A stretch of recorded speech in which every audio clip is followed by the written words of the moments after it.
지난 40일 동안 그리스도의 담대한 증인들이라는 주제로 함께 말씀과 기도로 하나님 앞에 나아갔습니다.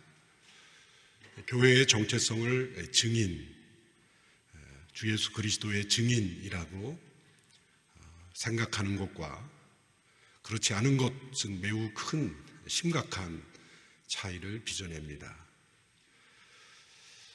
우리가 익숙한 기독교라는 이름, 또 혹은 교회라는 이름, 이 모든 것들이 사실은 초대교회 때는 없었던 단어들입니다. 사도행전 또 신약 성경 시대에는 그저 그 도를 따르는 이들, 그리고 예수님의 증인들, 이런 용어들이 성도들을 일컫는 명칭의 전부였습니다.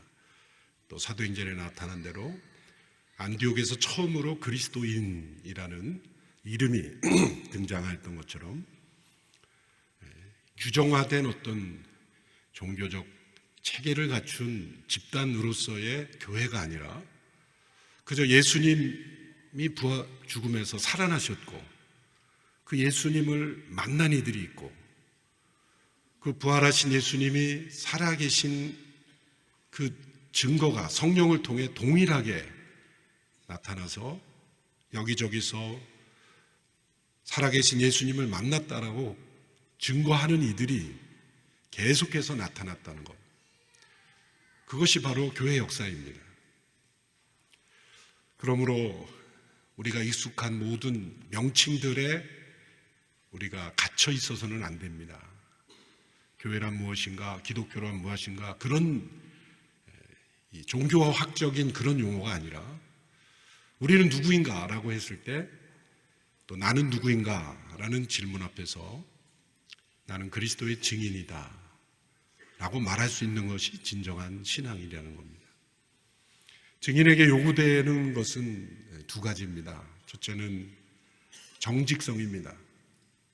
법정에 증인으로 호출을 받았는데 보지 않은 것을 보았다고 하거나 혹은 본 것을 보지 않았다고 하는 것, 자기가 보고 들은 것을 있는 그대로 말하지 않는 사람은 증인으로서의 자격이 없는 것입니다.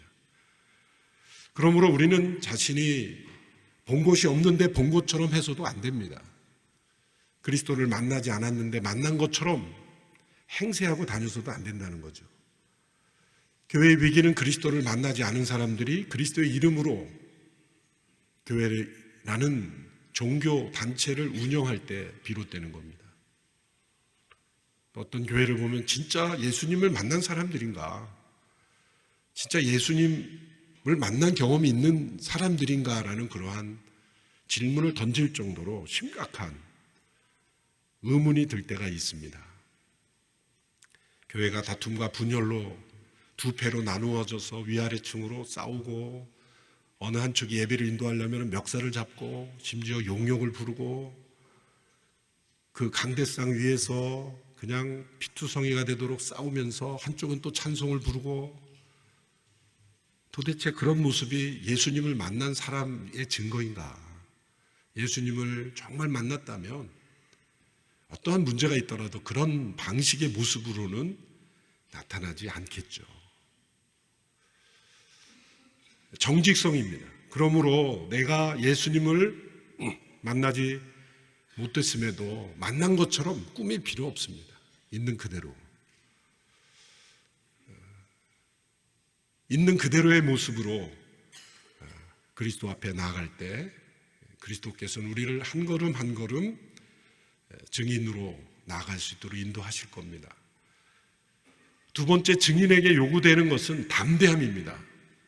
왜냐하면 때로 그 증인의 증거가 심각한 변화를 일으킬 수 있기 때문이죠. 때로 법정에서 알려지지 않았던 진실이 드러나거나 그 증인의 증거로 인해서 많은 사람들이 알고 있었던 그런 잘못된 생각이 뒤집혀지는, 그리고 누군가에게는 손해가 끼칠 수 있는 그러한 증거라면 위협을 받을 수 있기 때문입니다. 그래서 증인에게는 담대함이 요구됩니다.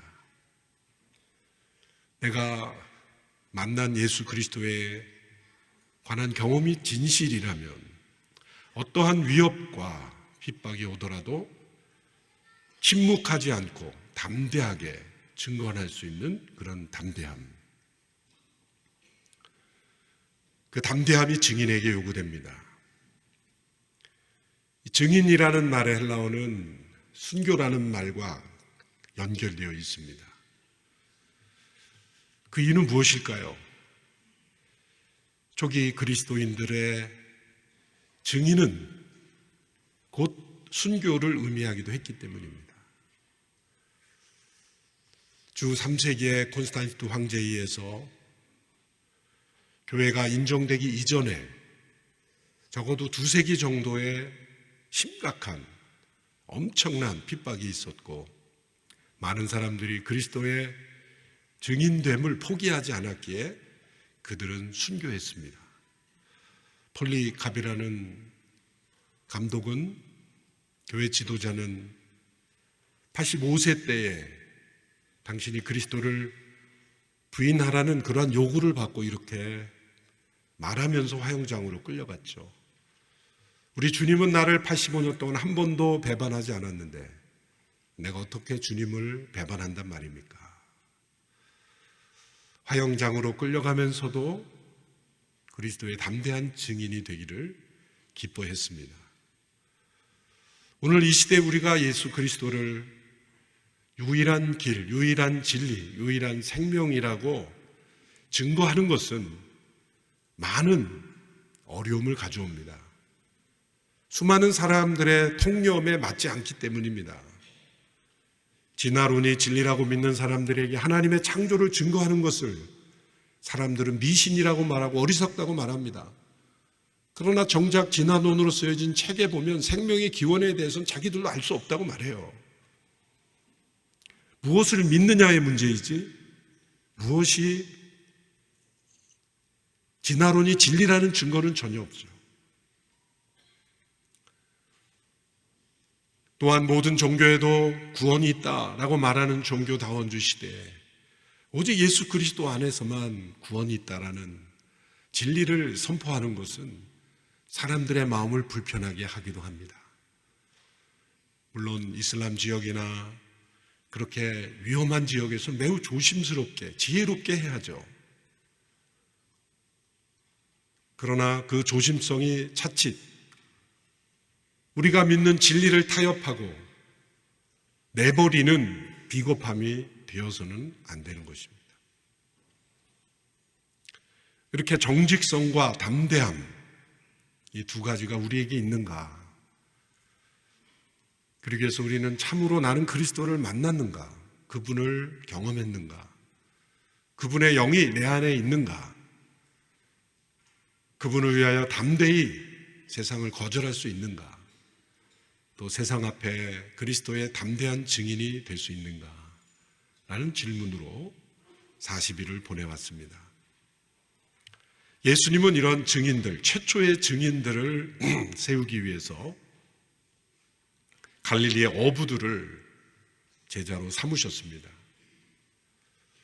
예루살렘의 여러 율법학자들, 또 당시 엘리트라고 여겨지는 사람들도 많이 있었습니다. 그런데 왜 그 당시의 사람들로 볼 때는 학식이 짧고 갈릴리에서 평생 고기를 잡는 그들을 중심으로 초기의 증인들을 삼으셨을까? 그것은 예수님께서 하신 이 말씀에 의미가 담겨 있습니다. 나를 따라오너라. 내가 너희를 사람을 낚는 어부가 되게 하겠다. 사람을 낚는 어부가 되게 하시기 위해서입니다. 왜 어부를 초기 제자의 핵심 그룹으로 삼으셨을까? 오늘날 여러분들이 온 세상을 변화시킬 그런 중요한 프로젝트를 시행한다고 한다면 어떤 부류에서 그 핵심 그룹을 찾으시겠습니까? 기업이 세상을 놀라게 할 어떤 프로젝트를 시작하게 할 때 어떤 그룹에서 그 사람들을 뽑겠습니까? 예수님은 온 세상에 구원을 전할 최초의 증인들을 어부 그룹에서 뽑았습니다. 그리고 그들을 사람을 낚는 어부가 되게 하시겠다 말씀하셨습니다. 왜 어부인가 생각해 보았습니다. 적어도 어부는 한 마리의 고기를 잡기 위해서 어떤 수고를 해야 하는지 아는 사람들입니다. 밤이 맞도록 그물을 내리고 수고해야만 한 마리의 고기를 얻을 수 있는 그 바닷가의 차가운 바람을 맞으며 그물을 씻으며 또한 물고기의 비린내를 맡으며 한 마리 한 마리 고기를 잡기에 어떠한 수고를 해야 하는지를 아는 사람들, 한 영혼 한 영혼이 그리스도께로 돌아오기 위해서 어떠한 우리의 수고를 해야 하는지 아는 이들, 그것을 체험적으로 아는 일이었기 때문입니다. 옛날에 어부라고 불리는 사람들이 있었습니다. 그 어부들이 함께 모여서 우리가 어떻게 하면 고기를 더 잘 잡을 수 있을까 회의를 하기 시작했습니다. 우리가 회의만 할 게 아니라 연구소를 만들자. 그래서 이름을 세계 고기잡이 연구소 이런 걸 줬습니다. 또 고기를 잘 잡는 어장을 또 보고 와야 되겠다. 그래서 유학도 보내서 세계 유수한 어장에 가서 고기잡이도 가서 배워봤습니다. 그래서 어업학 박사도 많이 나왔습니다.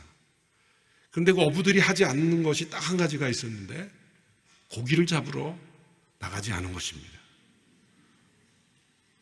이들은 고기를 잡기 위한 방법을 알기에 모든 노력을 다 기울이는데 딱 한 가지만 안 하는 거죠. 사실 우리의 모습입니다.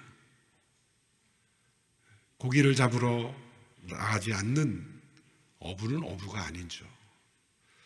그래서 오늘 40일을 마무리하면서 우리가 40일을 시작할 때 드렸던 영적 도전, 그것을 다시 한번 던지며 오늘을 마무리하고 싶습니다. 그것은 올 한 해 적어도 한 명에게 내가 그리스도의 증인이 되는 해, 적어도 한 명에게 나는 그리스도를 주라, 그리스도라, 그 예수님을 믿어야 된다 라고 말할 수 있는 증인으로서의 삶을 올 한 해 사는 한 해가 되기를 바랍니다.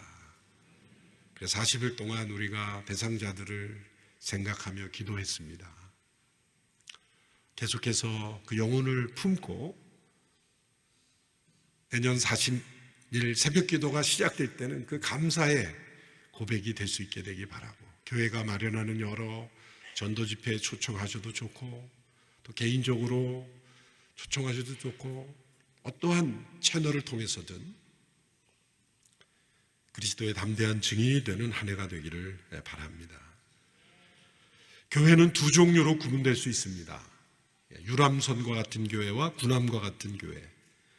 유람선과 같은 교회는 소수의 직원들만 일하고 나머지 사람들은 관람객으로 구경합니다. 그러나 군함과 같은 교회는 모든 성도들이 각자 자기 역할을 가지고 일합니다. 유람선과 같은 교회의 이론은 성도들이 자신을 어떤 클럽의 회원처럼 생각을 합니다. 그러나 군함과 같은 교회의 성도들은 명령을 받은 선원으로 생각합니다. 우리는 늘 교회를 생각할 때 이런 질문을 던져야 합니다. 우리 교회는 클럽인가 크루인가? 클럽과 같은 교회인가? 군함의 선원과 같은 교회인가? 사도행전에 나타난 교회의 모습은 바로 군함과 같은 교회. 군함은 명령에 의해서 움직여집니다. 어떤 명령입니까? 오늘 우리가 함께 읽은 예수님의 명령입니다. 역사적으로 교회 위기는 예수님께서 주신 명령을 잃어버렸을 때 찾아왔습니다. 이 명령에 순종하기 위해 모든 에너지와 열정을 다한다면 교회는 어떤 어려운 상황 속에서도 협력할 것입니다. 위기를 돌파할 것입니다. 이 명령에 순종하고자 하나 된 교회는 서로 싸울 시간이 없습니다. 그러나 유람선과 같은 교회는 나의 문제, 내 편의가 가장 중요합니다. 그러나 군함에서는 나의 문제와 편의보다 더 중요한 것이 바로 지휘관의 명령입니다. 디모데후서 2장 4절의 말씀을 보십시오. 군 복무를 하는 사람은 아무도 자기의 사사로운 일에 얽매이지 않는다. 우리 뒷부분 같이 읽어볼까요? 시작.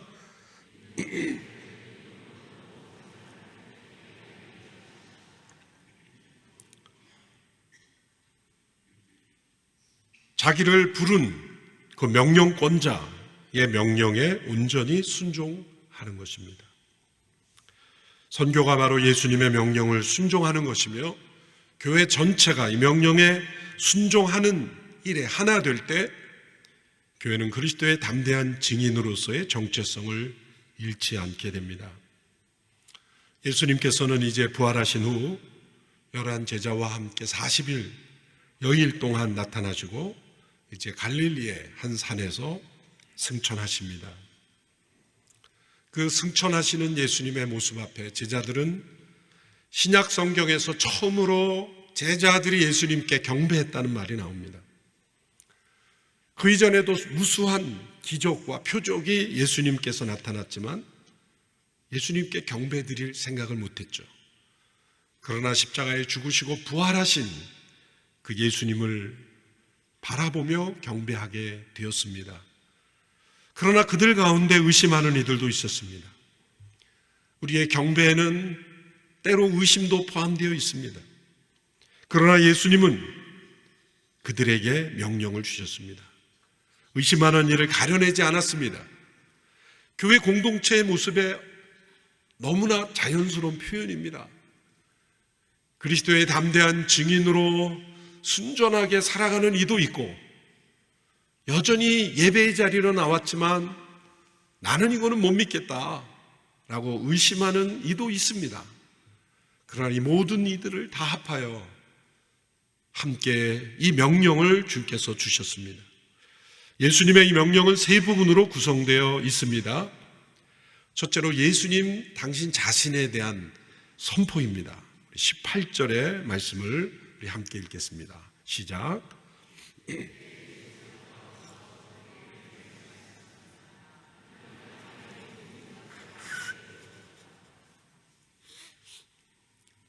우리는 예수님의 지상 명령을 19절부터 시작된다고 생각하기 쉽습니다. 그러므로 너희는 가서. 그러나 지상 명령은 18절부터 시작합니다. 그것은 예수님 자신에 대한 선포입니다. 하늘과 땅의 모든 권세가 내게 주어졌다. 자, 이 말씀을 정확하게 보시면 하늘과 땅의 모든 권세가 나의 것이다 라고 말씀하지 않으셨고 하늘과 땅의 모든 권세가 내게 주어졌다. 주어진 권세를 말씀하고 있습니다. 무엇을 통해 주어졌습니까? 십자가와 부활을 통해 구원을 이루심으로써 하나님께서 이 명령을 하실 수 있는 권세를, 하늘과 땅의 모든 권세를 아버지께로부터 받으셨다는 겁니다. 왜 이 명령에 순종해야 합니까? 하늘과 땅의 모든 권세를 아버지께로부터 부여받은 분의 명령이기 때문입니다. 군에서도 누구의 명령인가가 중요하잖아요. 어떤 등급의 사람이 지시했는가가 중요합니다. 최고 통수권자의 지시인가, 소대장의 지시인가, 분대장의 지시인가 다 다른 거예요. 하늘과 땅의 모든 권세를 아버지께로부터 받은 분의 명령이라면 이 명령 안에는 엄청난 비밀이 숨어 있는 겁니다. 이 비밀에 순종하고 이 명령에 순종하고자 하는 자들에게는 하늘과 땅의 모든 권세를 가지신 분의 그 권세가 함께 나타나는 겁니다. 두 번째 부분은 제자 삼으라는 예수님의 명령입니다. 19절부터 20절 전반부까지의 말씀입니다. 같이 읽어보겠습니다. 시작.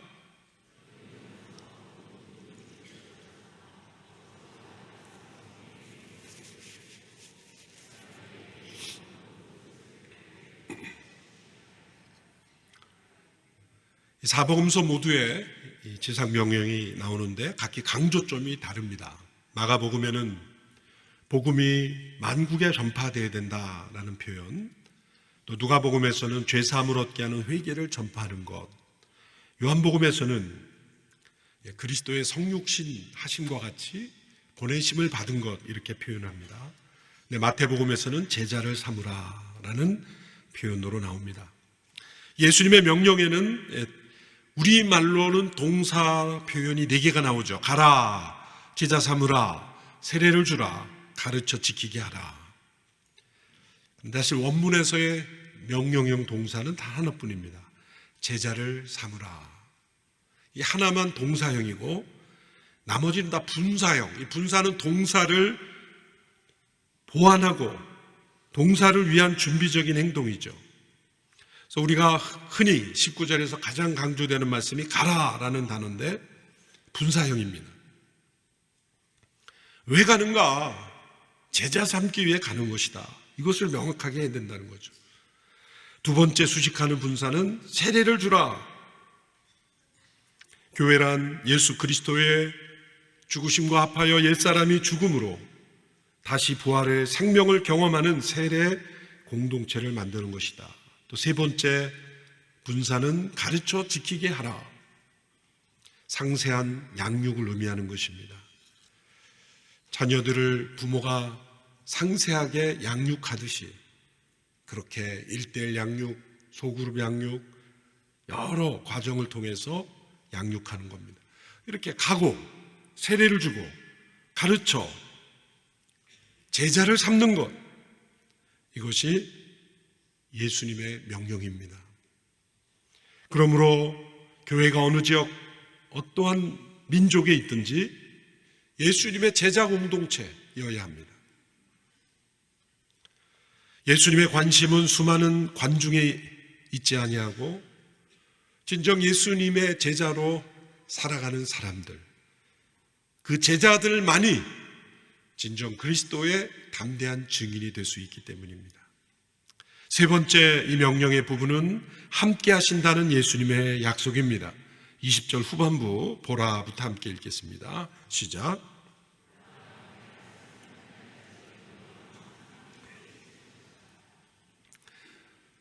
함께 있을 것이다 라고 해서 미래형처럼 되어 있지만 현재입니다. I will be with you가 아니라 I am with you always.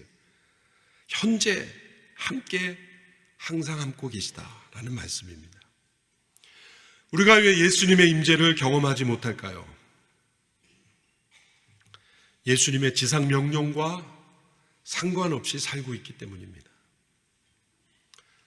예수님의 임재를 경험하는 학교, 그런 과정을 교회에 개설하면 아마 많은 분들이 모이실 거예요. 그 교과 과정으로 많은 내용을 가르칠 수 있습니다. 그렇지만 예수님의 지상 명령을 빼고 항상 예수님의 임재를 논한다면 뭔가 잘못된 거예요. 이 지상 명령은 선교학교에서 다루는 거니 선교학교의 주제가 되어버리고, 예수님의 임재를 경험하는 학교는 다르게 예수님과의 동행을 다른 각도로만 생각한다면 선교와 예수님의 임재를 떼어버리는 것이 교회의 문제입니다. 무엇을 위한 예수님의 임재입니까? 내가 더 능력을 체험하려고? 내가 더 사람들 앞에 거룩한 사람으로 보이려고? 무엇을 위한 예수님의 임재입니까? 예수님은 이 명령과 함께 세상 끝날까지 너희와 항상 함께 있으리라는 임재와 동행의 약속을 지상 명령과 함께 주셨다는 것을 기억해야 합니다. 그래서 우리 선교지에서 온 소식을 듣고 그래도 선교 현장에서 복음을 전하려고 애쓰는 우리 선교사님들을 보면 뭔가 예수님과 함께 하는 것이 느껴지지 않습니까? 왜 그럴까요? 예수님의 이 임재의 약속이 그들의 삶을 통해 나타나고 있기 때문입니다. 올 한 해 예수님이 함께 하신다는 이 약속을 체험하는 우리 온누리교회가 되기를 축원합니다. 윌리엄 보덴이라는 선교사님이 있었습니다. 이분은 미국의 백만장자의 상속자였습니다.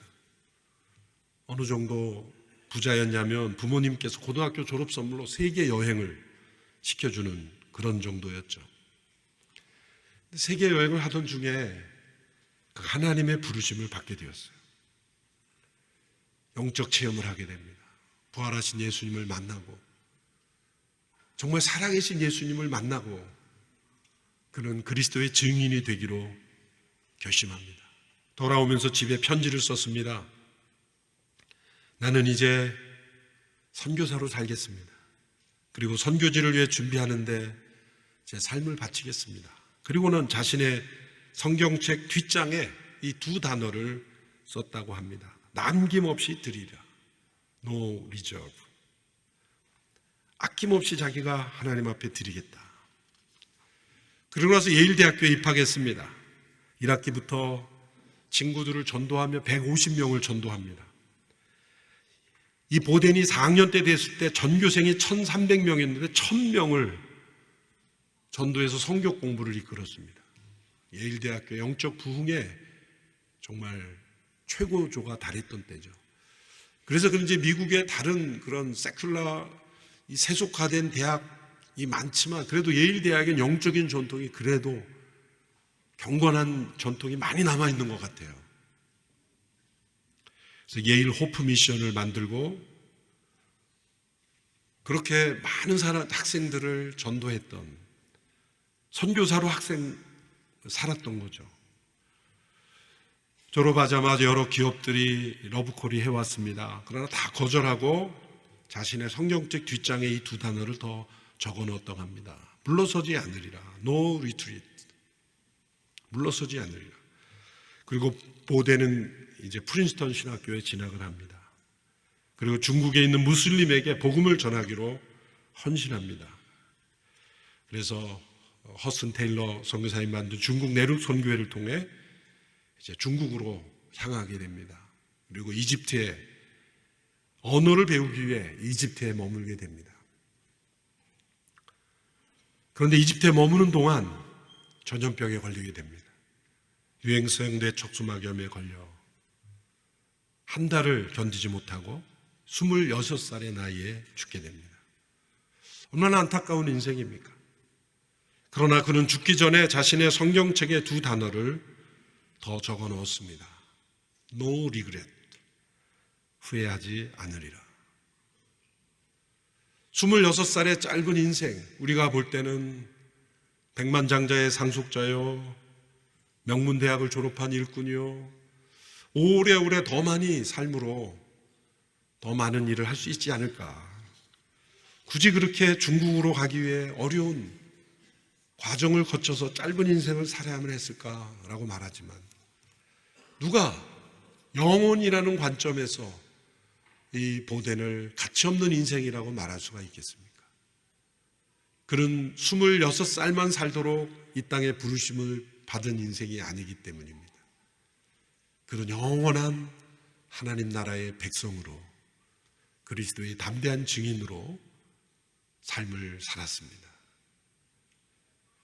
그러므로 예수님이 33세 공생애를 사셨던 것처럼 그는 26살에 생애를 살고 주님 품으로 갔습니다. 그러나 후회 없이 학창시절 수많은 사람, 어쩌면 그가 전도해서 성경 공부를 했던 많은 이들 가운데 미국을 변화시켰던 많은 지도자들이 나왔을 겁니다. 하나님께서 그를 그렇게 사용하실 것입니다. 오늘 이 시대 대한민국에 필요한 것, 그리스도의 담대한 증인들입니다.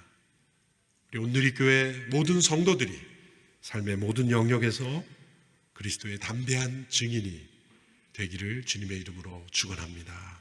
기도하겠습니다.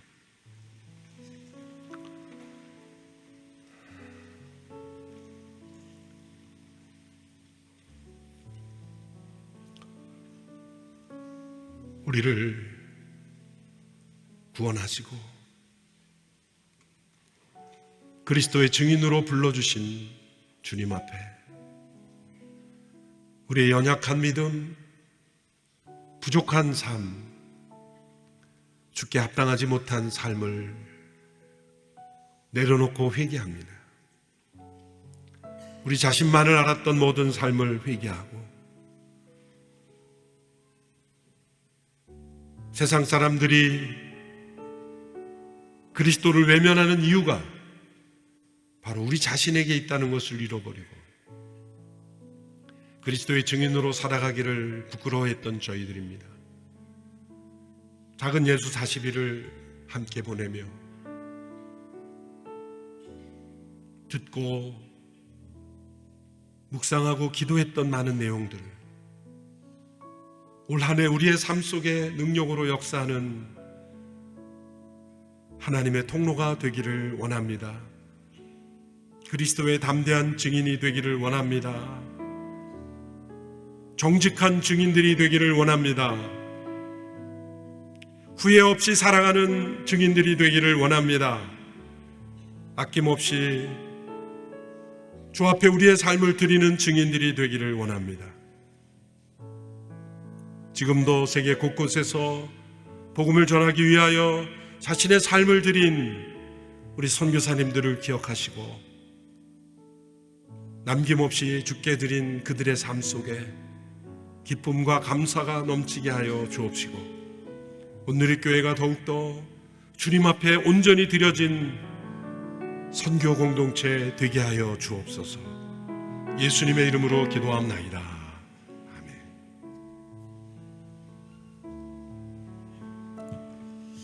우리 시간에 말씀 기억하면서 같이 한번 더 계속 기도하십시다. 하나님, 제가 이 땅을 살아가는 동안에 후회 없는 삶, 가장 가치 있는 삶 살 수 있도록 주님 성령께서 은혜를 베풀어 주셔서 제 마음의 눈을 밝혀 주시옵소서. 우리가 누구인지, 예수 그리스도의 십자가가 어떤 역할을 했는지, 하나님께서 어떤 사랑으로 나를 사랑해 주셨는지 이 모든 것들을 밝히 깨달아 알게 하여 주옵소서. 성령님의 은혜를 구하며 이 시간에 주여 부르짖으며 기도하겠습니다. 주여! 아버지 하나님, 지혜와 계시의 영을 주셔서 하나님을 알게 해주시옵소서. 우리의 마음의 눈을 밝게 하여 주시옵소서. 하나님의 부르심의 소망이 무엇인지, 하나님께서 무엇을 우리에게 해주셨는지, 믿는 우리를 위해 베푸신 하나님의 지극히 크신 권능이 어떤 것인지 깨닫게 하여 주시옵소서. 아버지 하나님, 제 평생 삶을 종료하기 전에 예수 그리스도의 십자가를 예전보다 더욱더 명확히 깨닫게 하여 주시옵소서. 하나님 아버지께서 우리를 위하여 어떠한 사랑으로 사랑하셨는지 깨닫고 반응하며 살게 하여 주시옵소서. 아버지 하나님, 오늘 그 은혜를 허락하여 주옵시고 예수 그리스도가 어떤 분이신지 진정으로 깨달으며 하나님 앞에 경배하는 삶 살게 하여 주시옵소서. 주여, 우리 영혼 심령에 은총과 간구하는 심령을 허락하여 주셔서 십자가에 달리신 예수 그리스도를 바라보며 우리 눈에 눈물이 흐르게 하여 주시옵소서. 우리의 죄를 깨달으며 통곡하게 하여 주시옵소서. 진정으로 나 자신만을 위하여 살던 삶으로부터 회개하며 돌이켜 돌아오는 그 역사가 일어나게 하여 주시옵소서. 아버지 하나님, 그럭저럭 사는 인생 되지 않게 하여 주옵시고 하나님을 진정으로 기쁘시게 드리는 삶을 위하여 주님 삶을 돌이키는 그런 자 되게 하여 주시옵소서. 아버지여, 하나님께서 진정으로 무엇을 원하시는지 그 마음을 깨닫게 하여 주시옵소서. 주님 인도하여 주시옵소서. 우리 계속 기도하실 때 특별히 예수께서 우리에게 주신 그 명령이 존중되고 기억되고 살아 움직이는 가정 되게 하시고 예수 그리스도의 명령이 살아 움직이는 교회 되게 하여 주시옵소서. 참으로 부족하고 의심하는 자들에게까지도 이 명령을 주시는 아버지 하나님의 마음을 깨닫게 하여 주시옵소서. 민족을 제자로 삼으라는 말씀, 온천에 다니며 만민에게 복음을 전파라고 하신 말씀, 모든 주의 명령들을 다시 한번 기억하며 그 명령이 살아 움직이길 위하여 다시 한번 주여 부르짖으며 기도하겠습니다. 주여 주여 주여. 아버지 하나님, 참으로 부족한 저희들에게도 온전한 믿음이 아닌 상태에서도 은혜를 신뢰하시며 가서 모든 민족을 제자로 삼으라고 말씀하신 그 명령을 주신 아버지 하나님의 마음을 깨닫게 하여 주시옵소서. 아버지 하나님, 그 명령이 제 삶의 중심에 있게 하여 주옵소서. 제 삶을 이끌어가게 하여 주시옵소서.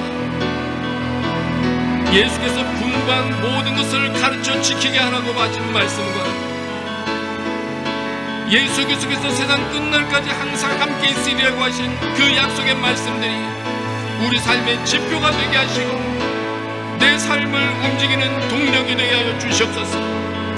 아버지 하나님, 온 천하를 다니되 복음을 위하여 돌아다니게 하여 주시옵소서.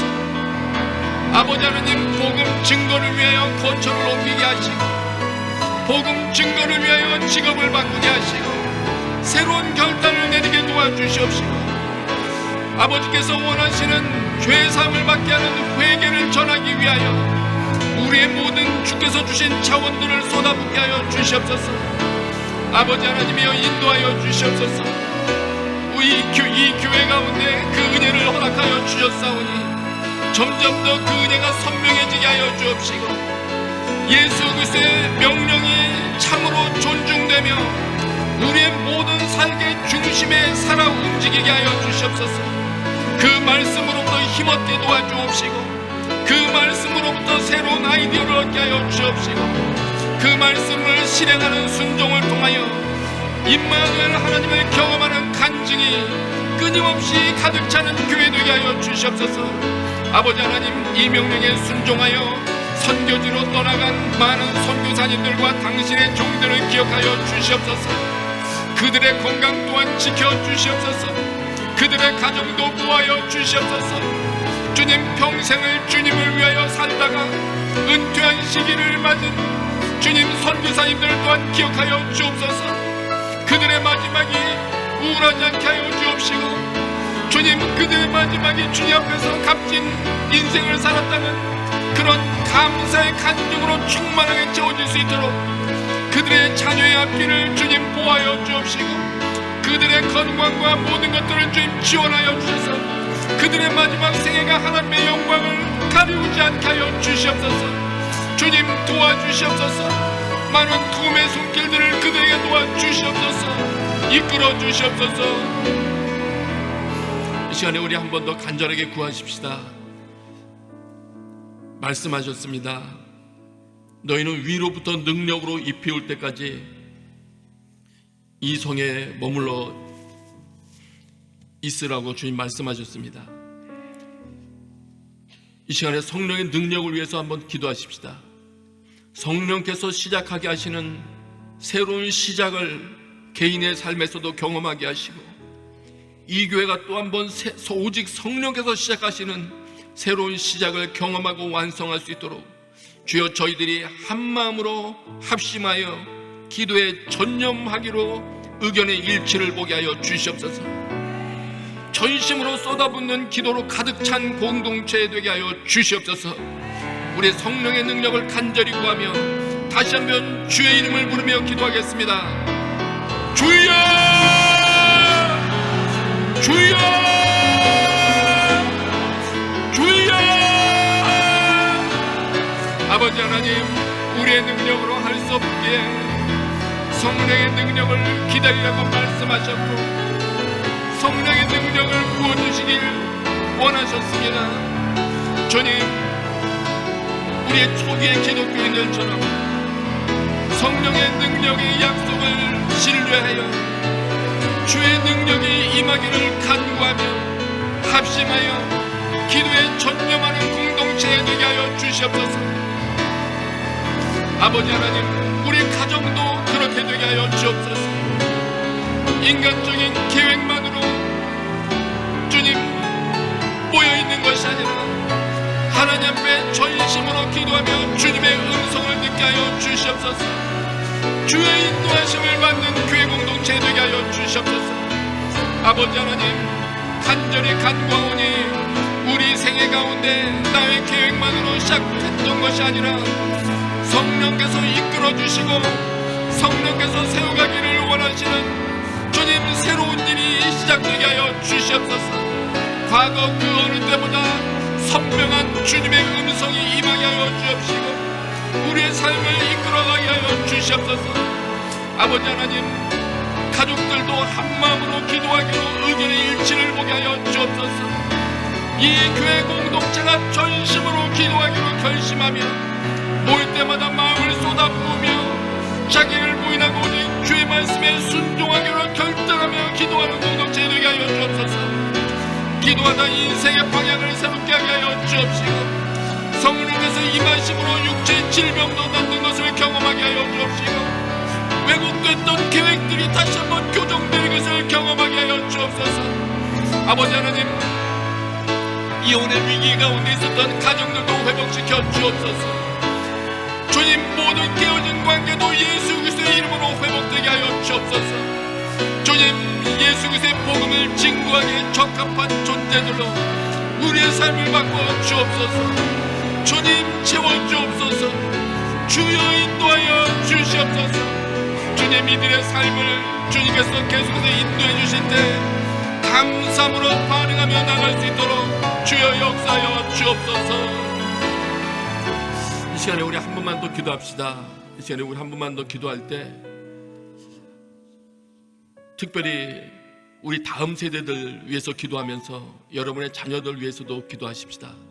하나님, 특별히 우리 자녀들이 저희들보다 하루라도 빠른 나이에 예수 그리스도를 명확히 아는 자 되게 하여 주옵시고 하나님 앞에 헌신하고 자기의 삶을 드리기를 기뻐하는 자 되게 하여 주옵소서. 주님께서 나의 자녀들의 삶, 우리 다음 세대의 삶을 지금부터 준비시켜 주셔서 우리 앞 세대는 사용할 줄도 몰랐던 새로운 영적인 무기들을 사용하여 사탄과의 전투에서 승리해내는 그런 용사들로 자라게 하여 주옵소서.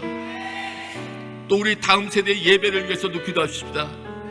그들이 예배하기 위하여 모일 때 그 예배 가운데 성령님의 능력이 충만히 임하는 것들을 그들이 경험하며 진정한 예배를 경험하며 성장하게 하여 주옵소서.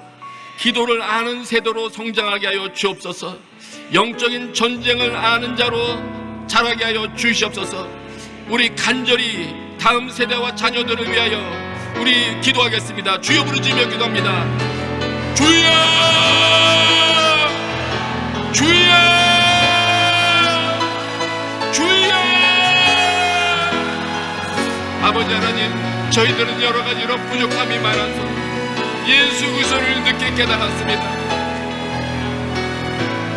하나님, 저희들은 진리를 늦게 알았습니다. 아버지 하나님, 은혜를 베풀어 주셔서 우리의 자녀 세대는 저희들보다 하루라도 빨리 예수 그리스도를 명확히 깨닫게 하여 주옵시고 하나님을 의지하며 산다는 것이 무엇인지 깨달아 알게 하여 주옵소서. 아버지, 저희들은 참으로 깨닫는 것이 둔하고 믿는 것이 부족하고 늦어 하나님의 말씀에 신속하게 반응하지 못했습니다. 아버지 하나님 앞에 전심으로 반응했던 시기가 늦어 주님 앞에 효과적으로 쓰임받지 못한 세월이 아깝습니다. 아버지, 우리 자녀 세대는 조금이라도 더 일찍 주 앞에 믿음으로 반응하며 주의 말씀 받아들이는 세대 되게 하여 주시옵소서. 주님, 세월 낭비하지 아니하고 주님 앞에 쓰임받는 세대가 될 수 있도록 주님 일깨워 주시옵소서. 아버지여, 그 길을 베풀어 주시고 은혜를 베풀어 주옵소서. 하나님, 저희들은 여러 가지 제약으로 인하여 들어갈 수 없었던 영역들, 아버지, 우리들은 사용해보지 못했던 영적인 무기들, 우리의 다음 세대는 전혀 우리는 사용해보지 못했던, 그러나 하나님께서 사용하기를 원하셨던 그런 영적인 무기들로 준비하는 세대 되게 하여 주시옵시고 새로운 방법의 전투를 치러낼 줄 아는 자 되게 하여 주옵소서. 하나님의 이름을 신뢰하며 나아가 싸우며 믿음으로 이기고 또 이기는 세대가 되게 하여 주옵소서. 주님 도와주시옵소서. 악한 시대가 되었습니다. 하나님의 말씀을 무시하는 시대가 되었습니다. 주님, 기독교의 비우호적인 세대가 되었습니다. 이 세대를 살아갈 때 우리의 다음 세대는 믿음으로 담대한 증인 되어 승리하며 나갈 수 있도록 이끌어 주시옵소서. 주님 도와주시옵소서. 주님, 그들이 모여 예배하기 시작할 때 성령님 강구하오니 진정한 예배를 경험할 수 있도록 도와주옵소서. 차세대 예배가 기도로 준비되게 하여 주옵시고 예배 인도자와 말씀 증거자들에게 성령의 충만함을 허락하여 주셔서 주님, 그 예배 가운데 강력한 하나님의 임재를 경험하게 하여 주옵소서. 예배에 참여하는 우리 차세대 학생들의 눈이 열리게 하여 주옵소서. 그들의 입술이 열리게 하여 주옵소서. 하나님을 경험하며 기뻐하게 하시고 자신들의 모든 고민으로부터 죄악으로부터 힘을 얻어 벗어날 수 있도록 그런 예배 되게 하여 주시옵소서. 주님, 인도하여 주시옵소서.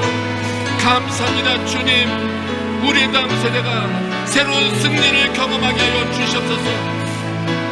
하나님 또한 기도하기로 결정하고 모인 기도하는 이곳에 모이는 성도들을 축복하고 기도합니다. 이들의 기도를 통하여 이들 가정 가운데 영적인 모든 분위기가 바뀌어버리게 하여 주옵소서.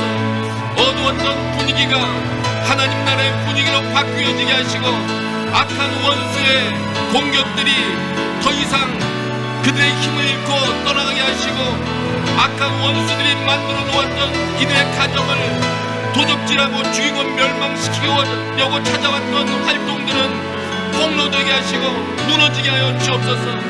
오직 복음으로부터 시작된 일들만 이적을 가정을 세우게 하시고 완성되게 하여 주옵소서. 그 일에 우리 기도하는 성도들을 사용하여 주시옵소서. 이들의 기도를 사용하여 주시옵소서. 기도하다가 더 힘없게 하시고 새로운 은사를 경험하게 하여 주옵시고 이들의 기도를 통하여 이들 가정에 믿지 않던 영혼들이 돌아오는 역사가 계속하여 일어나게 하여 주시옵소서. 감사합니다. 주님, 아버지 하나님, 기도하게 하여 주셔서 감사합니다. 점점 더 전 캠퍼스가 기도의 불길로 타오르게 하여 주옵소서. 성령께서 시작하게 하시기를 원하셨으나 기도가 없어서 이루시지 못했던 일들 이제 시작되게 하시고 또한 완성되게 하여 주옵소서. 모든 선교지 가운데 주님 함께하여 주셔서 성령께서 함께하여 주셔서 선교사님들이 말씀을 증거하기 시작할 때 뒤따르는 수많은 표적과 기적으로 예수 그리스도의 이름이 하나님의 말씀이 참임이 강력하게 선포되게 하여 주시옵소서. 이제는 우리 주 예수 그리스도의 은혜와 하나님 아버지의 크신 사랑과 성령의 교통하심이 이 교회 위에 지금부터 영원토록 함께 계시기를 간절히 축원하옵나이다. 아멘.